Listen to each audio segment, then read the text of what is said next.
If you see blood in early pregnancy, it's terrifying. Bleeding happens in 15 to 25% of early pregnancies, and many go on to be completely healthy. So that means 1 in 4 women will experience some episode of bleeding early on. My name is Jamie, also known as your midwife bestie. I've been attending births for over a decade. Today I'm going to talk to you about what's normal and what's worth getting checked out. The quick rule, any bleeding in pregnancy, no matter how little, is worth letting your provider know. We'd rather get 100 calls about what ends up being nothing than miss something, because bleeding can be harmless or serious, and you can't tell by guessing. First, we're going to discuss what can be normal in early pregnancy and not concerning. A common reason moms see bleeding early on in pregnancy is because implantation bleeding, which happens 1 to 2 weeks after conception and usually looks like light pink spotting, sometimes a little bit of brown spotting that doesn't continue and usually doesn't fill a pad.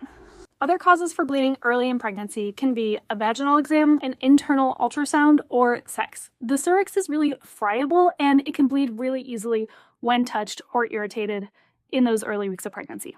Hormonal fluctuation has also been known to cause some spotting early on, as well as subchorionic hemorrhage, which may or may not be an issue.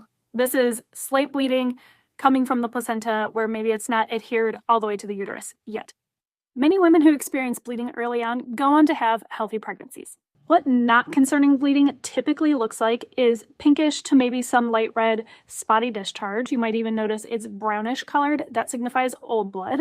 It's not enough typically to fill a pad, though it may be helpful to wear a panty liner, especially to assess the amount of bleeding that's occurring. And usually there's no significant pain associated with this. Some moms are very sensitive and do notice some cramping during implantation bleeding. Again, that is 1 to 2 weeks after conception, and usually that bleeding stops on its own.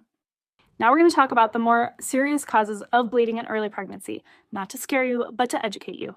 Miscarriage can be the cause for bleeding early in pregnancy and happens in about 20% of pregnancies, so that looks like 1 in 5 women. Very rare but extremely concerning is an ectopic pregnancy. That happens in 1 to 2% of pregnancies.